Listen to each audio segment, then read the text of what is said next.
Hello, adventurous drinkers. My name is Ansel Birch, the Indecisionist, and I will be your dungeon barkeep today. Welcome to my bar, and normally I do live streams on Wednesdays at 5 o'clock, and you can find me making randomized cocktails using gaming dice to decide what goes in them. But today, I want to give you something special. A house special. The Great Old-Fashioned one. Now, I love a standard old-fashioned. It's one of my favorite cocktails to consume wherever I am and whatever the opportunity. If there's an old-fashioned on the cocktail menu, there's a very good chance that that's what I'll be having. They've even named an old-fashioned after my character from Starlight Radio Dreams at Mrs. Murphy and Son's Irish Bistro. That's how much I love old-fashioned. So today's old-fashioned is of course going to be something a little bit different, but please know that it's still close to my heart.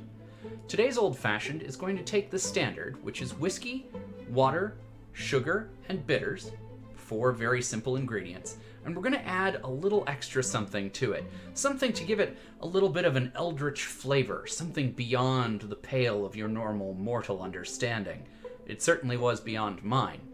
Now, I started off by thinking about the old-fashions that I got when I was first starting to drink in Wisconsin. Wisconsin loves a sweet old-fashioned, and they make theirs with brandy frequently. So a sweet brandy old-fashioned is often cherries, sugar, water, bitters, and brandy.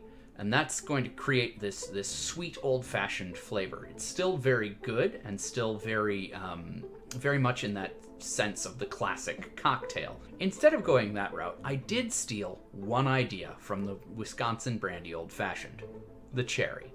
But with only the cherry, I was left with some more questions. I thought about what else could go in there to give it more of that classic cocktail flavor. And then I thought about vermouth. Now, if you add vermouth and whiskey together, traditionally you're going to end up somewhere in the neighborhood of a Manhattan. But that's with sweet vermouth. I prefer dry vermouth, and so I put some dry vermouth into my old-fashioned as I was developing it. And it was pretty good, but it was missing something. Something that I couldn't quite put my finger on. Until, that is, I reached for the wrong bottle on my liquor cabinet. I went looking for absinthe, thinking classic absinthe would go in this classic cocktail from the great old one. But I grabbed tequila, and let me tell you, tequila was the right choice. As though the great old one had spoken through my mistake, tequila was the perfect rounding out element for this beverage. So, let's make one. What do you say? Alright, so we'll start with a cherry in the bottom of our glass, and I'm going to add to that a couple drops of bitters. I'm using Bolivar Bitter Cube bitters, but I suspect that Angostura or anything similar would do. Just a few drops of that to taste. And we're going to muddle the bitters together with the cherry.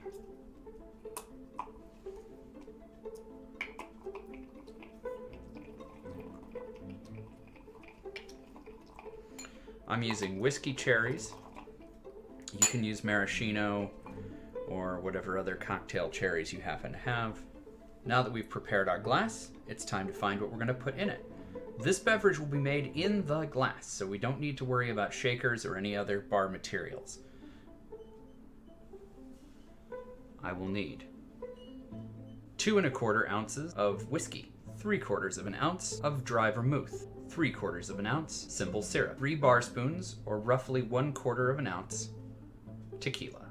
We'll go ahead and start with some ice. Followed by our whiskey.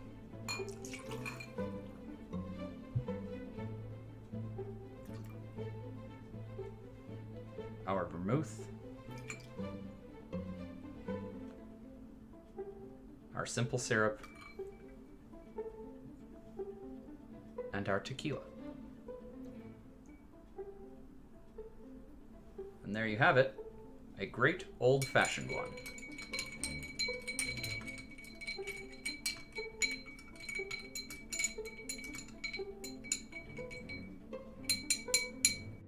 So here we are, with the great old-fashioned one. And I want to point out that I'm here at the MT Barrel, thanks to Terry and Mike. This is their home bar, and they were kind enough to let me come here as part of our magical pub crawl. So, here we are, the great old-fashioned one. Let's see how it tastes.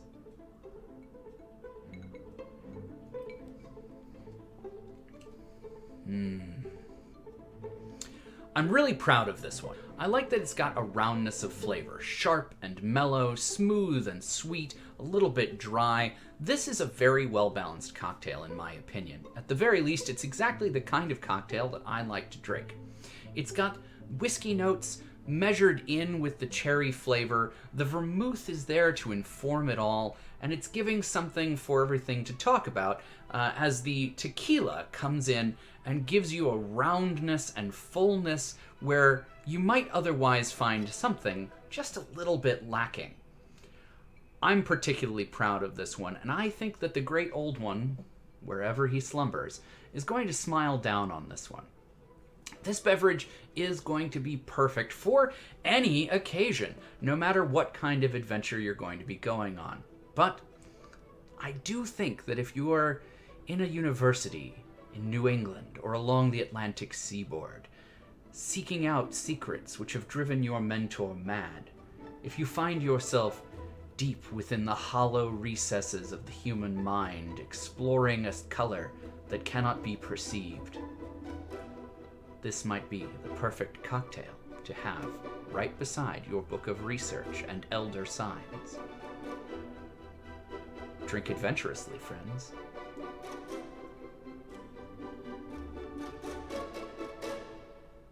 Of course, I have to ask you to like, comment, and subscribe on this video, as all YouTubers are wont to do. It really does help, and it makes a big difference for a new YouTuber like myself. Tell your friends, and hopefully we can all get together for a drink when all of this is over.